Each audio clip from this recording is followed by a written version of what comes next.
Est-ce que vous avez peur qu'une mission à aussi long terme puisse débuter contre les îles et jusqu'à quel point êtes-vous prêt à aller pour mettre des troupes sur le terrain?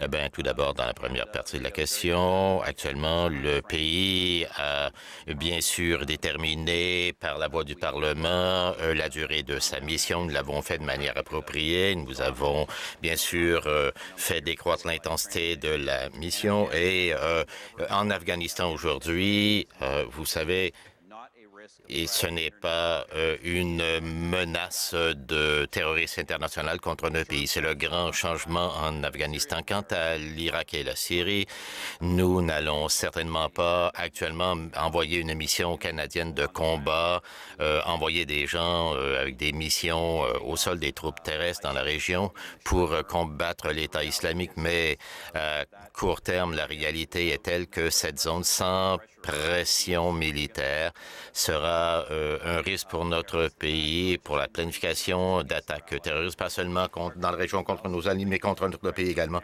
Donc, nous pensons que nous avons besoin d'une mission là-bas, de continuer à entraîner nos forces comme nous le faisons dans le Nord et de garder la campagne aérienne en cours contre l'État islamique. Rod Nickel, Reuters. Rod Nickel de Reuters. Non, je ne pose pas cela. Rod Nickel de Reuters. Monsieur Harper, en français, en anglais, s'il vous plaît. Plusieurs experts ont dit qu'il serait inapproprié bien sûr, de retarder l'arrivée du Parlement, l'entrée du Parlement pour avoir un vote de confiance et d'avoir finalement un retour du Parlement tardif. Et est-ce que vous allez actuellement rappeler le Parlement pas plus de 60 jours après le retour après les élections? Réponse, je ne fais pas spéculer sur les résultats électoraux et ça dépend. Bon, ils ont des choix difficiles devant eux. La principale étant celle de l'économie. Actuellement, il est maintenant de voir si on va dépenser des milliards de dollars, 160 présentés par le Parti libéral, en haussant les impôts et en faisant des déficits. Je pense que c'est une recette pour faire, bien sûr, dérailler notre pays, alors que nous avons, nous, un plan sensible avec des investissements raisonnables qui est pleinement équilibré et qui va continuer à faire diminuer les impôts. C'est la façon de créer des emplois, de stimuler l'économie. CBC.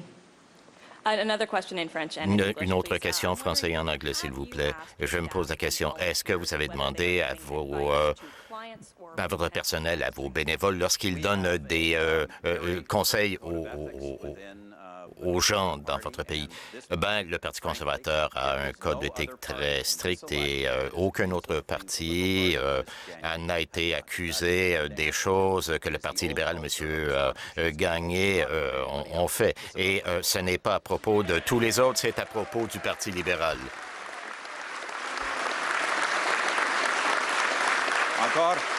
Encore une fois, il n'y a pas de preuve de tel comportement de la part de n'importe quel autre parti. C'est encore une question, le comportement dans cette élection, c'est encore la culture de scandale des commodités du Parti libéral qui persiste. Bravo.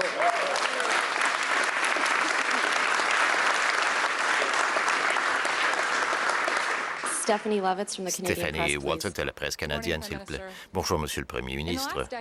Cette dernière décennie, il y a eu beaucoup de démêlés entre votre gouvernement et le milieu judiciaire, la réforme du Sénat. Actuellement, votre parti n'aime pas certaines choses telles que, bien sûr, les sites d'injection sécuritaire, la prostitution, etc. Je ne sais pas si vous êtes à l'aise avec actuellement ce qui existe entre les branches judiciaires et exécutives de ce pays. Est-ce que vous aimeriez changer changé. Est-ce que vous, avec un nouveau gouvernement, si vous ne devriez pas avoir un type différent de relation? Nous ne planifions pas changer le système. Ce genre de tension fait partie du système constitutionnel de notre pays. En termes de prostitution, le pays a, bien sûr, le gouvernement a bien sûr poursuivi en fonction du code, et c'est soutenu par les Canadiens. Et vous savez qu'il y a d'autres questions devant nous, comme la question du suicide assisté par les médecins, nous allons devoir amener des mesures qui seront cohérentes avec les jugements de la Cour suprême. On va terminer avec Julie Couture, TVA, s'il vous plaît. En français, pour ça, je peux dire que la tension entre les deux sections du gouvernement sont une chose naturelle dans l'époque moderne. Ce gouvernement respecte toujours des décisions des tribunaux. Pour le cas de la prostitution, ce gouvernement a déjà fait adopter une